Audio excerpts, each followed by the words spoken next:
Congo chose positive. Congo chose positive. Missy Soldat, je positive.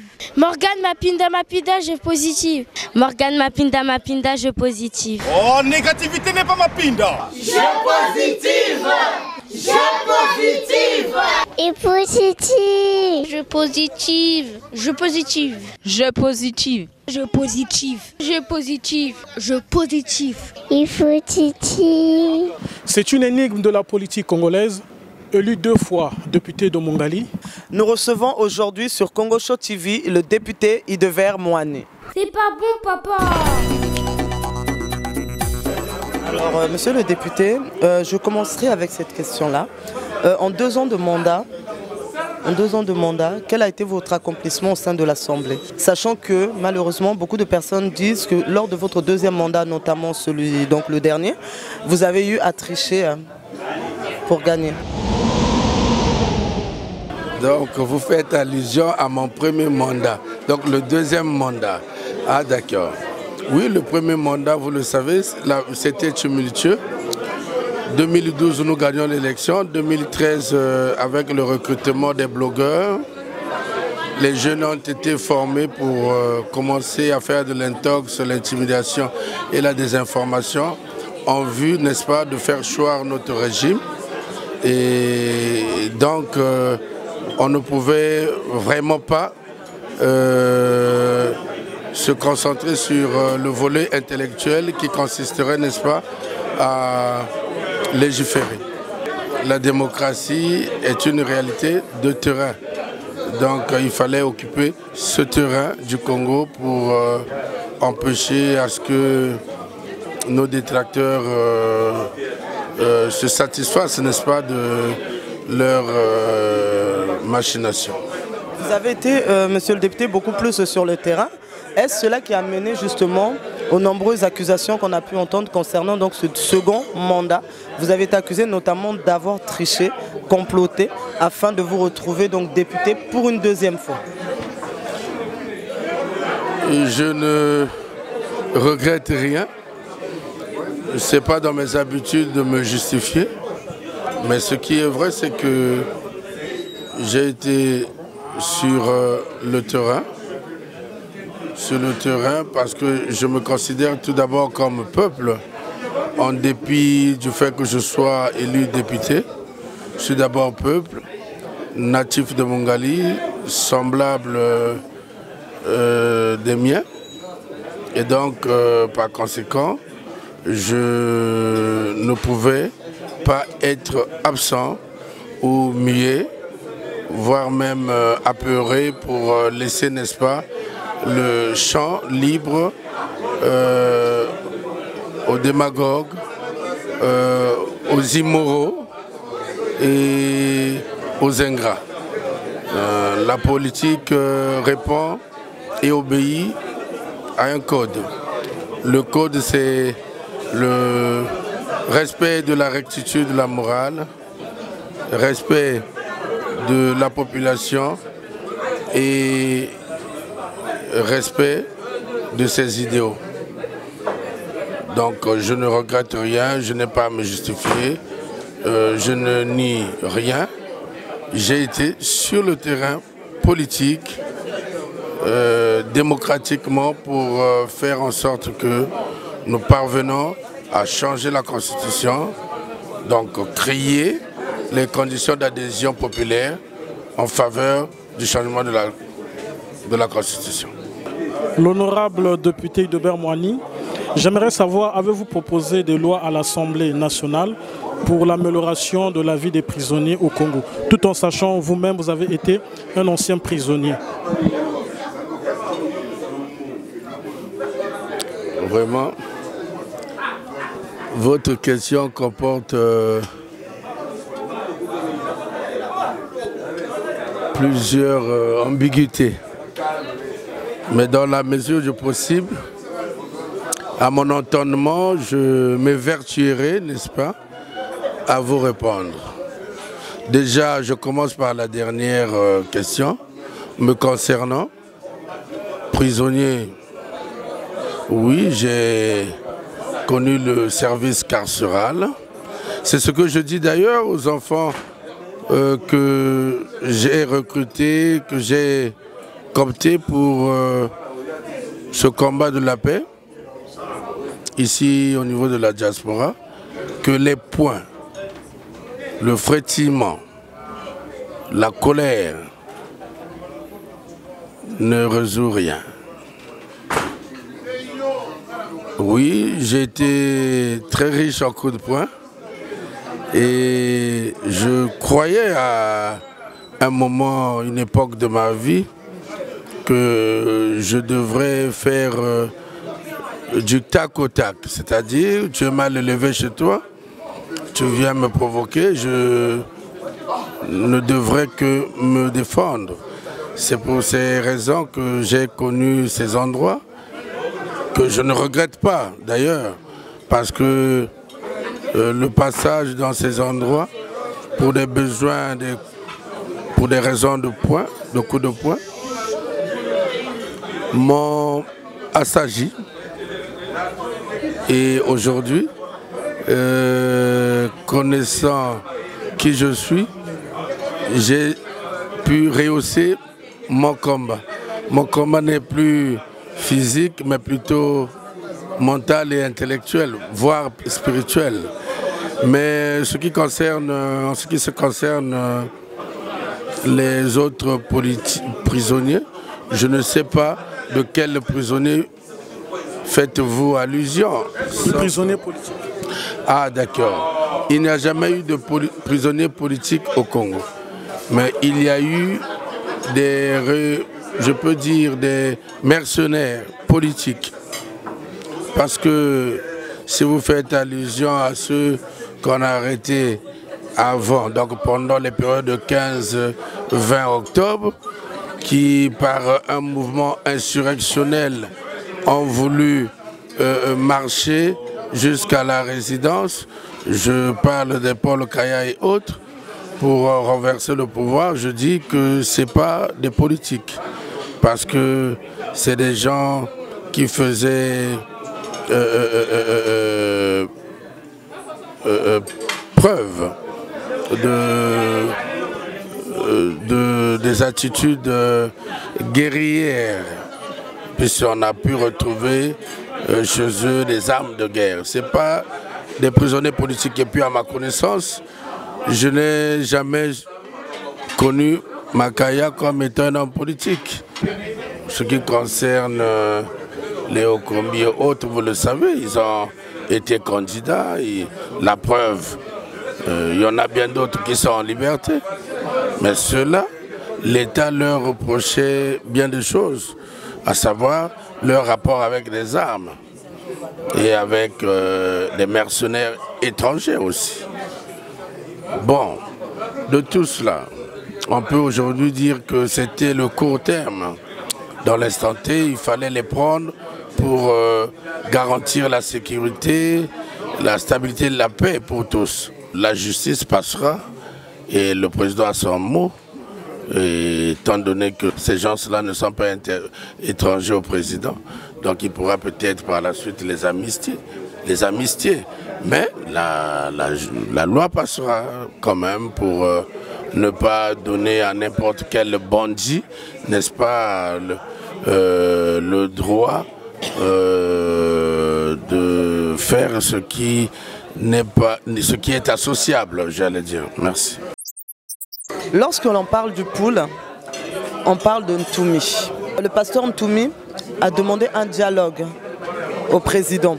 Vous, concernant cette question, pensez-vous que la demande de M. Ntoumi est salutaire, sachant que, honnêtement, il n'en serait pas à sa première tentative?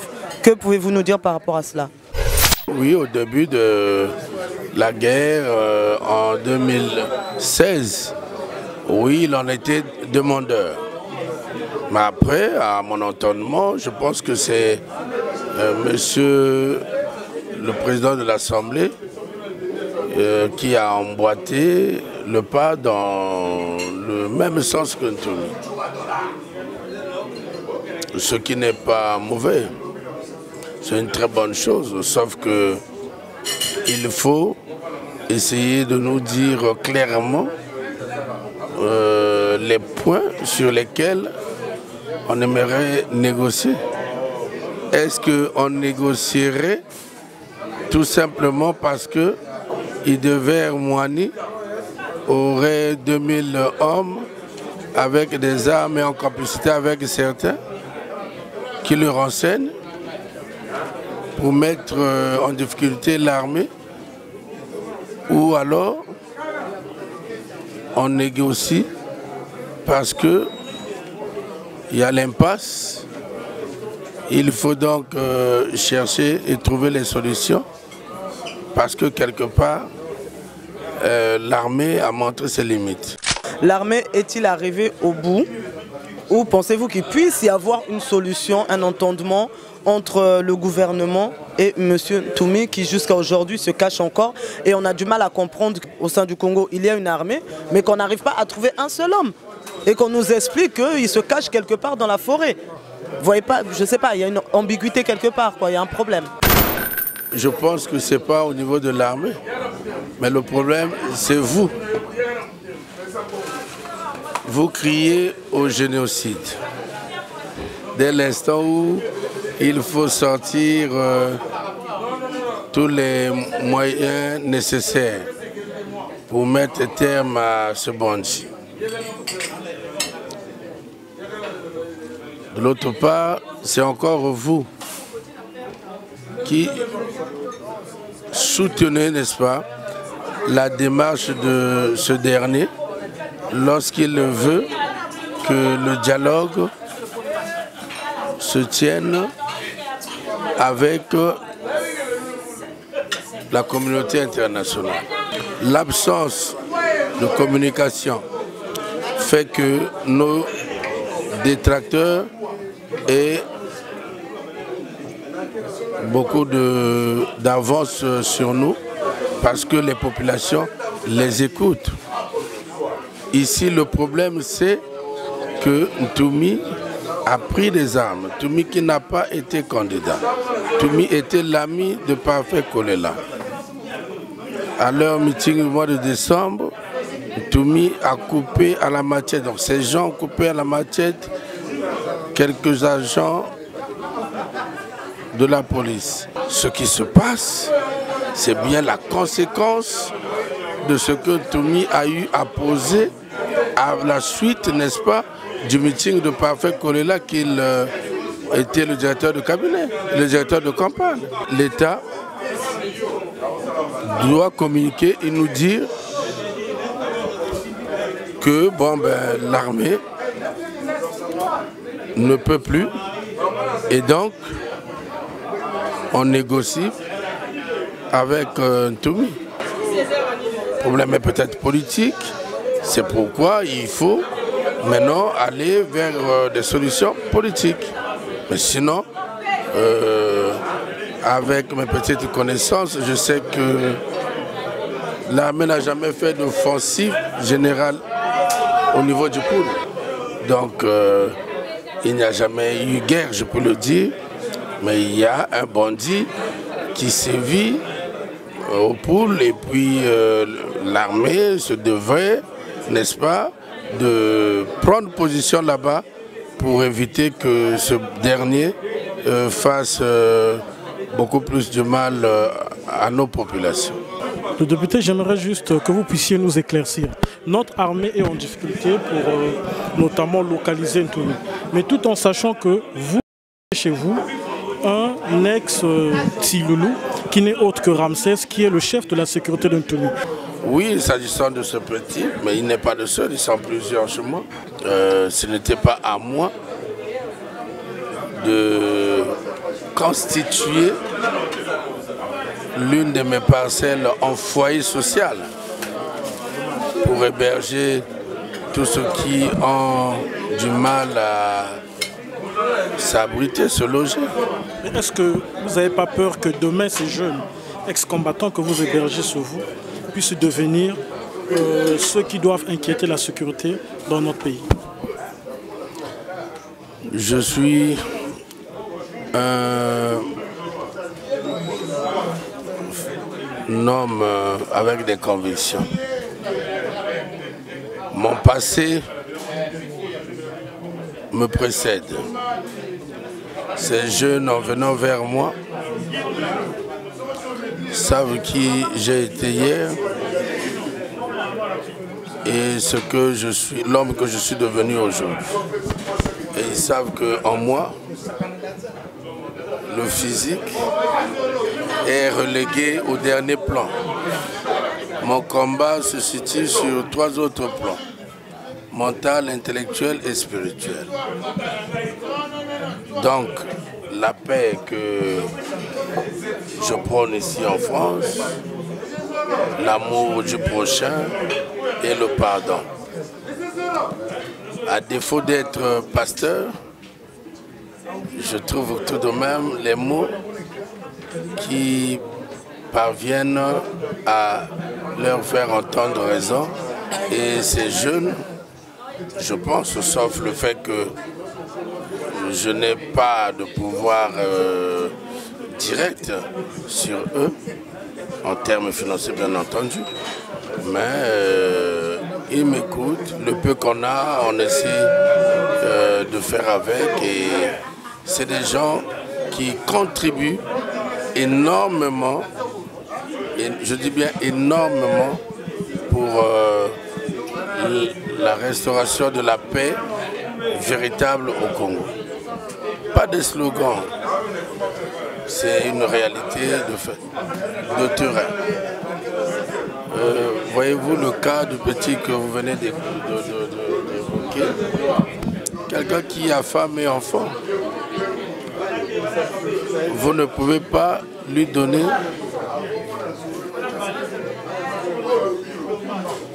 30 000 le mois. Il fait quoi avec? Quelqu'un qui avait un rang de l'autre côté. C'est tout ça. Bon, après, les gens savent comment ils gèrent leur vie. Moi, je ne suis qu'un simple député, fervent défenseur de la cause du président Sassou Nguesso. Et par conséquent, j'essaie, avec mes petits moyens, de m'avancer sur certains terrains qui échappent à nos gouvernants, c'est tout. Honorable, beaucoup de personnes disent de vous que vous êtes un homme froid, un homme très froid. Malheureusement, certains propos qui nous sont arrivés nous laissent penser le contraire. Parce qu'en revenant à ce que mon collègue vient de dire à l'instant concernant donc le chef de sécurité de Ntoumi, au-delà de cela, nous avons entendu dire que vous avez adopté en plus le dernier fils du pasteur Ntoumi. Donc on en vient à se poser la question, est-ce dans un esprit de maintenir tous ces jeunes au plus près de vous, ou est-ce dans un esprit autre? Pouvez-vous nous dire quel est l'objectif, en fait, quel intérêt? Par rapport à ce que j'ai pu comprendre, vous faites allusion aux jeunes capots. Oui, les nouvelles vont vite. C'est pas l'unique. Vous savez, le pasteur Ntoumi prenait les jeunes à 8 ans, de 8 ans jusqu'il les formait, pour ce dernier. De 8 ans jusqu'à 18 ans, jusqu'au moment où je le sorte de là, ne savait ni lire, ni écrire. Tout ce qu'il savait, c'était la prière et bon, voilà. Moi, étant père de famille, je n'ai pas trouvé cela juste. Bon, l'abandonner, le remettre aux mains de la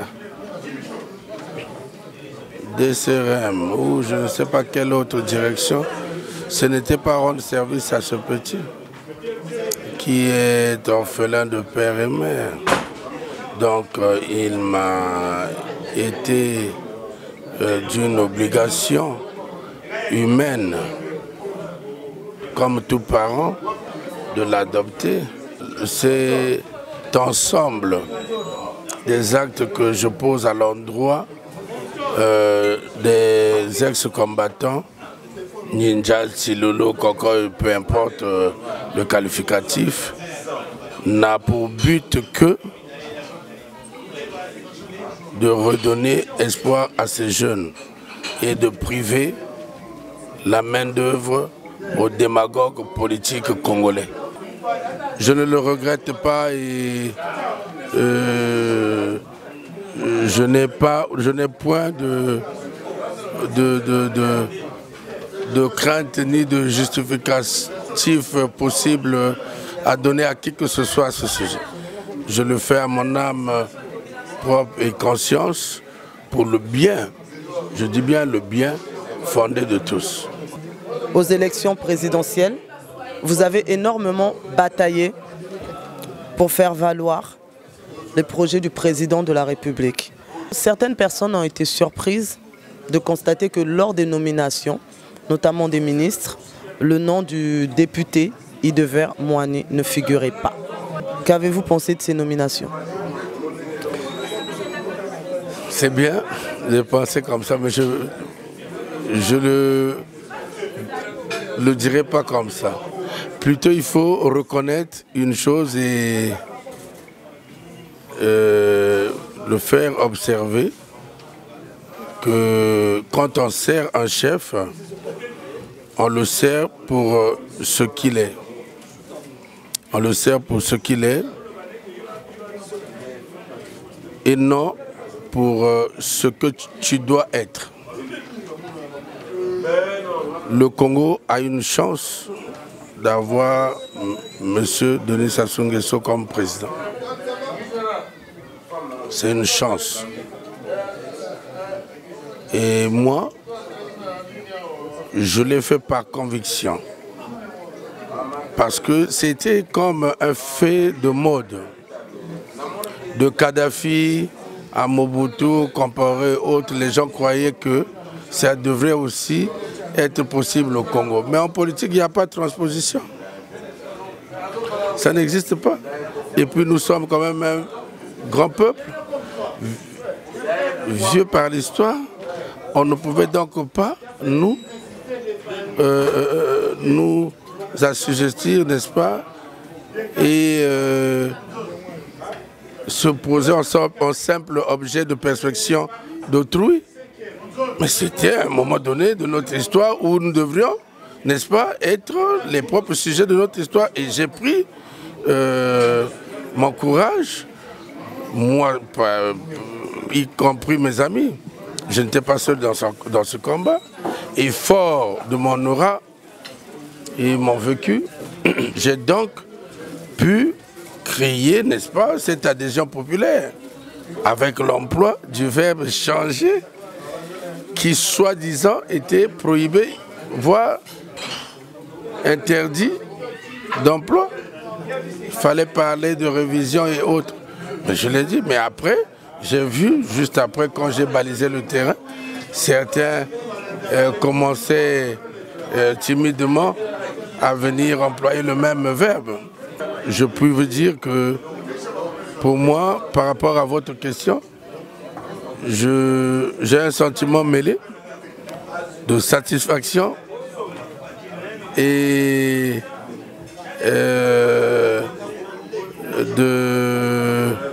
d'amour. Parce que, pourquoi? Satisfaction pour avoir réussi à faire de sorte qu'on change la Constitution. L'amour, pourquoi? Parce que j'ai réussi sans violence, n'est-ce pas, à faire que le président, partout où nous sommes passés, les gens puissent l'accepter. Vous avez dit que le président Denis Sassou Nguesso est une chance pour le Congo. Nous savons tous que c'est une chance qui n'est pas éternelle. Que pensez-vous de l'après-Sassou? Est-ce que vous avez des ambitions demain d'être président de la République du Congo? C'est vrai que c'est devenu une maladie au Congo. On voit beaucoup de gens souffrir de ces symptômes, de vouloir succéder au président de la République, ce qui n'est pas encore mon cas. Mais je puis vous dire simplement que c'est prédestiné.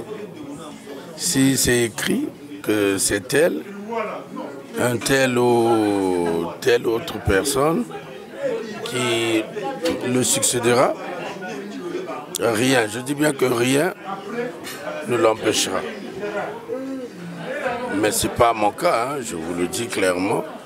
Je n'ai pas encore été caressé par cette idée folle qui aujourd'hui est la conséquence de tout ce que nous subissons.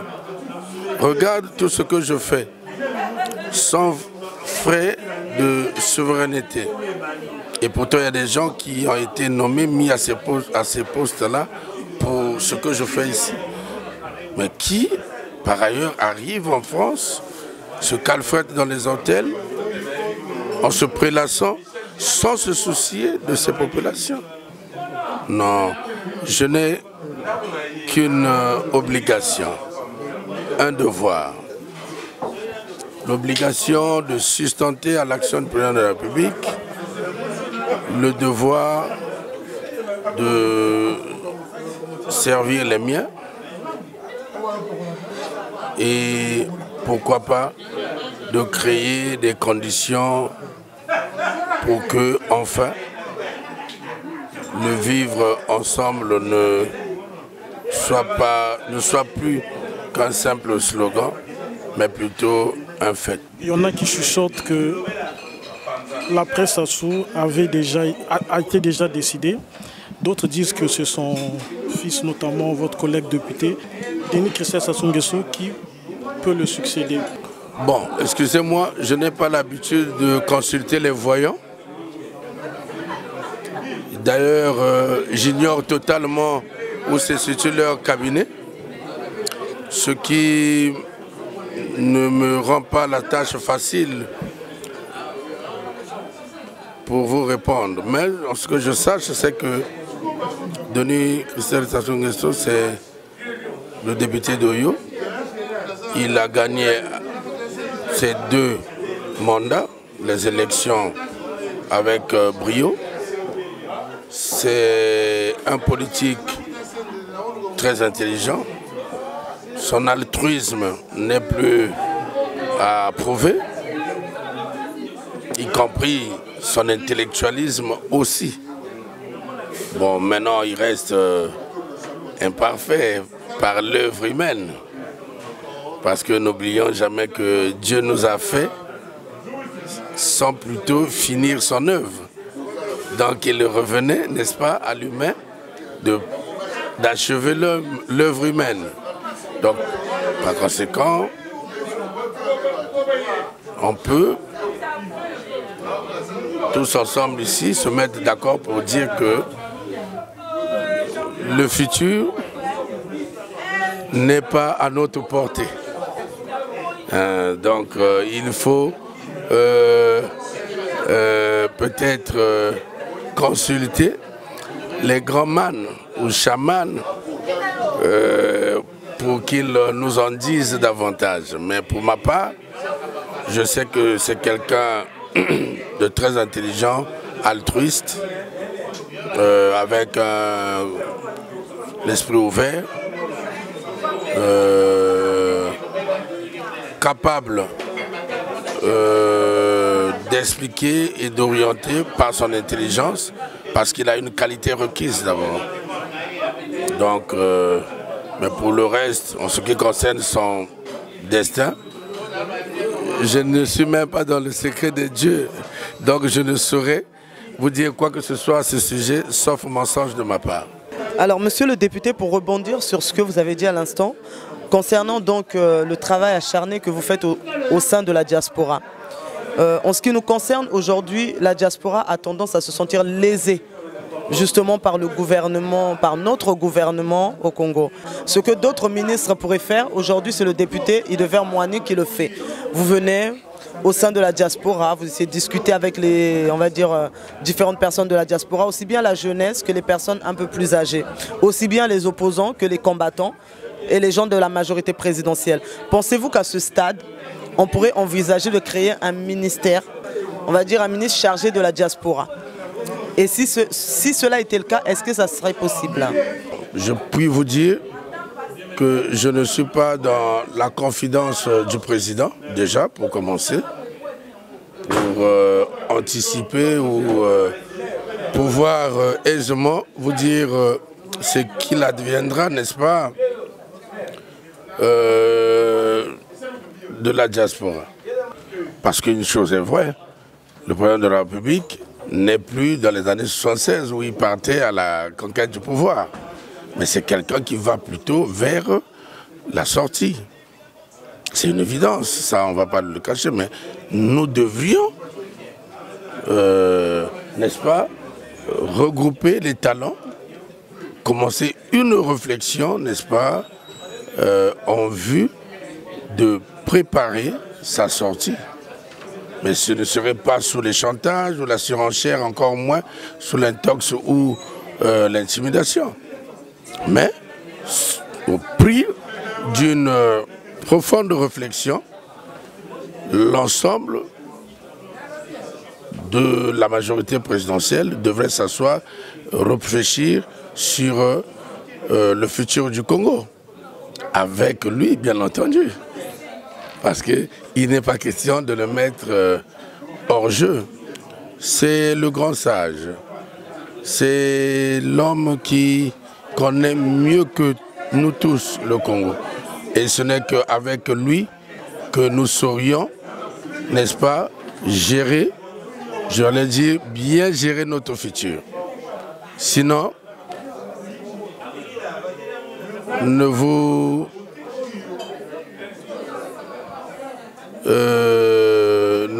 laissez pas emberlificoter sur le fait que le Congo serait la Suisse. Non, c'est bien le contraire, ce serait la Libye. Parce que n'oubliez pas que tout changement brutal, tant souhaité, a toujours sa part de mélancolie. Il y a le cas de la Libye, il y a bien des exemples. Donc, il ne faut pas rêver. Moi, j'étais ici à Paris. On est allé à Kinshasa, Mobutu dégage, Mobutu est parti, Musée est parti aujourd'hui en pleurs, que Joseph parte. Donc, il ne faut surtout pas crier avec les loups. Moi, j'ai refusé, j'ai combattu cette farce qui consistait à mettre les Bouaro, Kombi, mon grand frère, les Kolela, les Machel, les Mounari, tous contre s'asseoir, puis on dit union. Il n'y a pas d'union. C'était la Libye qu'on nous vendait. Parce que tous ne s'entendaient pas, ils ne s'aimaient pas. Parce que s'il y avait l'entente, il y avait le sérieux. Ils devaient déjà tous s'entendre et mettre un candidat. Pourquoi cela n'a pas été possible? Sauf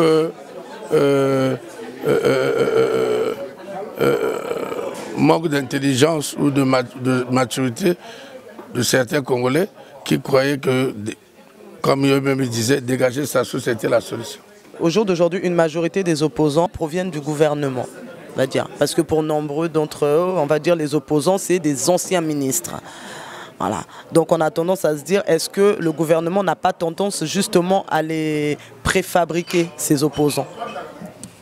Ou à les initier, ces opposants? Quel est mon titre? Je ne suis qu'un humble citoyen. Je veux l'avis de cet humble citoyen. Paisible et aimable frère qui naît à Mongali, qui s'éprend, n'est-ce pas, de l'amour de ses proches et surtout de son pays pour illustrer tout ce que je fais. Je vous ai parlé dernièrement de la Gapao et le Filéo. L'amour pour son semblable et l'amour de sa nation, pour la nation. Je me pose là en véritable humaniste. Et donc, je ne saurais vous répondre parce que je pense que ce n'est pas le sujet. Merci. Vous vous êtes défini une fois en passant à Télé Congo comme étant le défenseur de la République, tout en traitant Mokoko de celui qui était animé par la soif du pouvoir pour créer le désordre dans le pays. Mais tout en sachant que ce même Mokoko qui est aujourd'hui vu, selon votre analyse politique, comme étant l'ennemi de la République, était hier celui qui a travaillé avec le président de la République, était hier celui qui a été aussi l'un de ses bras droits. Comment vous justifiez aujourd'hui, vous, en tant qu'homme politique, et celui qui se définit comme le défenseur de la République et qui a aussi un parti politique, ce virement de Mokoko?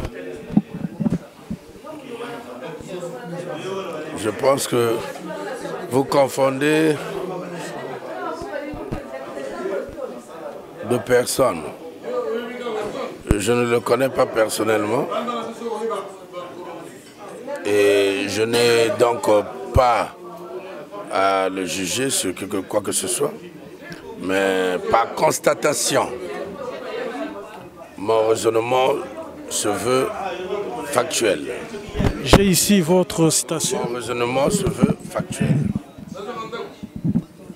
C'est donc pourquoi j'avais eu à appeler dernièrement, après qu'il ait lancé lui un appel insurrectionnel armé pour choir le pouvoir, pour faire choir le pouvoir.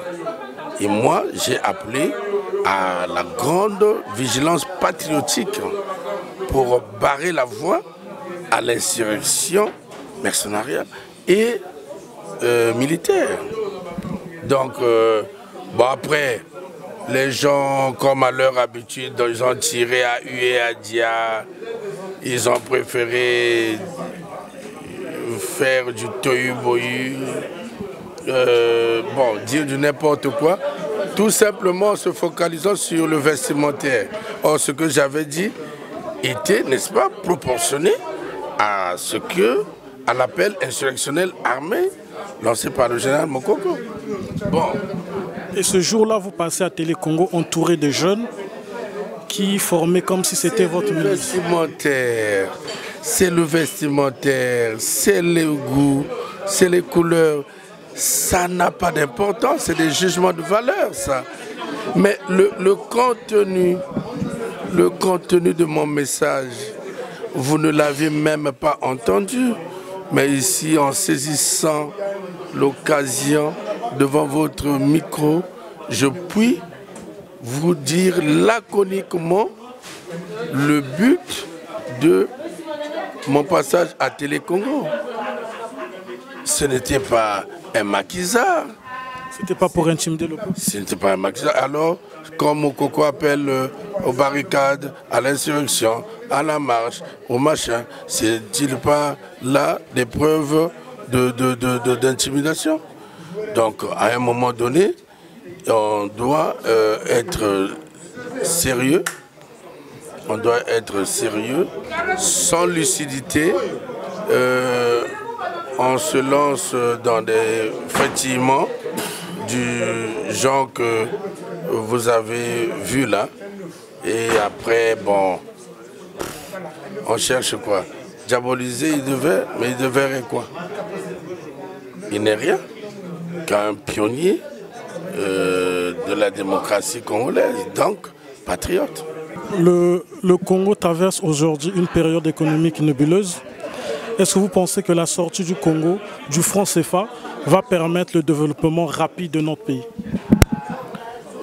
Bon, je vois les gens s'agiter, se trémousser, sans maîtrise de cette question, s'enchevêtrant ainsi devant les micros de télévision pour dire tout et n'importe quoi, sans réellement avoir le temps ou s'accorder le temps de réflexion. Est-ce que la question consiste à sortir se retirer du franc CFA? Donc on n'a pas besoin des démagogues ou qui se poseraient ou qui se verraient obligés de jouer un rôle théâtral dans la scène pourrait nous être que pitoyable. Alors voilà, monsieur le député, pour rebondir un peu sur ce que mon collègue vient de vous poser comme question, Partant du fait que le Congo pourrait sortir donc du franc CFA, pensez-vous que nous devrions créer notre propre monnaie? Là, vous faites appel à faites référence à une grande notion économique. Il faut plutôt aller fouiller du côté de John Howard, ce grand économiste américain, qui déjà nous demande de savoir repartir le peu que nous avions de façon équitable. Bon, là, le problème n'a jamais été élucidé et vous partez déjà sur des thématiques qui, en réalité, ne dépendent pas de nous parce que nous ne constituons en aucun cas une force capable de rivaliser avec le catalyseur. Donc, vous savez, je l'ai dit dernièrement et je le redis aujourd'hui, évitez d'embrouiller le peuple.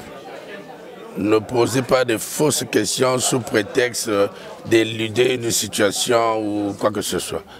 Soyons nous-mêmes.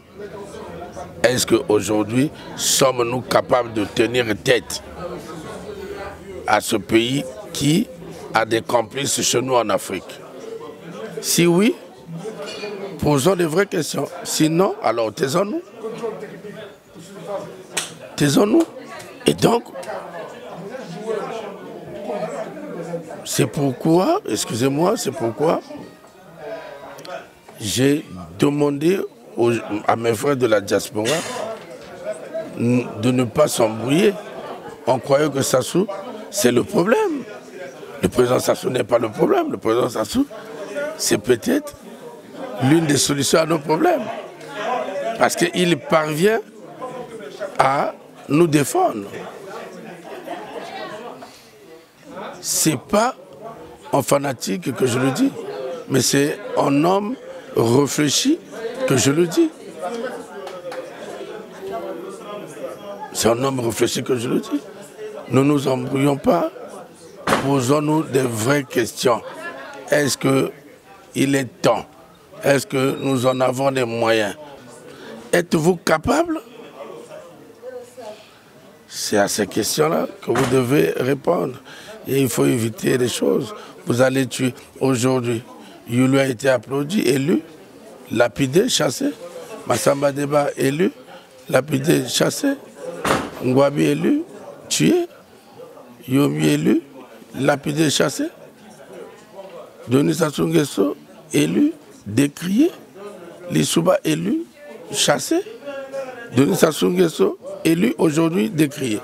Donc tous ces chefs d'État-là sont-ils mauvais? Le bon, ce n'est que le blanc. Mais quel est le réel problème du Congo au jour d'aujourd'hui? Posons-nous de vraies questions. Le véritable problème au Congo, c'est notre complexe vis-à-vis de l'étranger, vis-à-vis de l'Occident. Donc il faut déjà commencer par se décomplexer vis-à-vis de l'Occident. Vous avez aujourd'hui un parti politique.